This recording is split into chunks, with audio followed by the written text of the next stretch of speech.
আজকে আমি শুধু ভিজুয়ালি আছি, অডিও ওয়াইজ নাই। তো শুধু এটুকুই বলি, সবার প্রতি অনেক অনেক কৃতজ্ঞতা।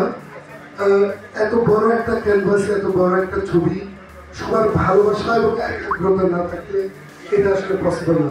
এখানে যতগুলি মানুষ আছেন, আমার সামনের সারিতে আমাদের শ্রদ্ধাভাজন আছেন, আপনারা সবাই মিলে আসলে তাণ্ডবটা ঘটানো হবে বাংলা চলচ্চিত্রে এগিয়ে নিয়ে আসার। সবার প্রতি কৃতজ্ঞতা। আজকের কোশ্চেন আনসার করবো। Thank you so much.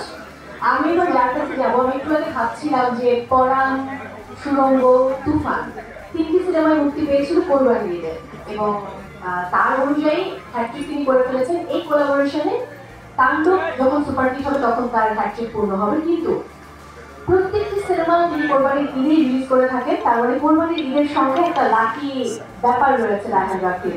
এবং এবার কিন্তু লাকি 7 অর্থাৎ 7 তারিখে মুক্তি পাচ্ছে তাণ্ডব। তার মানে ডেফিনেটলি আমরা জানি যে এটাও তার জন্য চমৎকার কিছু বয়ে নিয়ে আসবে। রায়হান রাফি অন হ্যাট্রিক আছে, নির্মাতা রায়হান রাফি, কি মনে হচ্ছে এই কোলাবোরেশনে হ্যাট্রিক হচ্ছে? এটা আসলে আমার কাছে মনে হয় অনেকটা আল্লাহর ইচ্ছা, অনেকটা লাক। চায় তার ছবি ব্লকবাস্টার হোক, ইন্ডাস্ট্রি হিট হোক, সবসময় হয়ে ওঠে না। তো সামহাও আমার লাকটা ব্যাক টু ব্যাক 3 বার লেগে গেছে। প্লিজ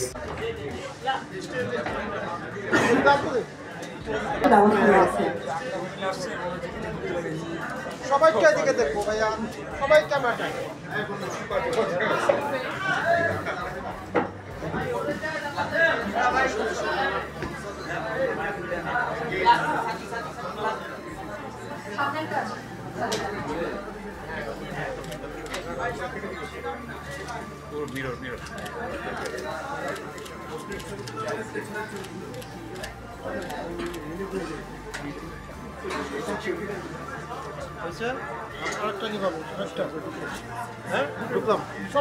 খুবই বেশি মেন্টাল কোনো প্রেশার নিতে হয়নি, সবকিছু আমার জন্য আমার টিমই করে দিয়েছে।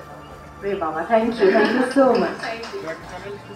এবার আমি যার কাছে যাব, আমি এখানেও হিসেব করছিলাম বসে বসে যে তার জন্য মানে তাকে এবং আমরা মেগাস্টারকে একসঙ্গে দেখেছি। আমি তো বলি অভিনয়ের দেবী তিনি, পাশে রয়েছে মেগাস্টার শাকিব খান। এই দুজনকে আমরা এর আগে দুটো সিনেমায় পেয়েছি, পূর্ণদৈর্ঘ্য প্রেম কাহিনী এবং পূর্ণদৈর্ঘ্য প্রেম কাহিনী 2। 2013 সালে কোরবানির ঈদে মুক্তি পেয়েছিল পূর্ণদৈর্ঘ্য প্রেম কাহিনী, এবং সেটাও কিন্তু সেই বছরের বিগেস্ট হিট ছিল। আবার কোরবানির ঈদে 12 বছর পর, এক যুগ পর এই দুজন এক হচ্ছেন। নিশ্চয়ই। প্রিয় দর্শক, এতক্ষণ সাথে থাকার জন্য ধন্যবাদ। এরকম আরও নিত্য নতুন সংবাদ পেতে আমাদের ওয়াইটিভি নিউজ চ্যানেলটি সাবস্ক্রাইব করুন এবং আপনাদের ভালো লাগলে লাইক, কমেন্ট, শেয়ার করে পাশেই থাকুন। আর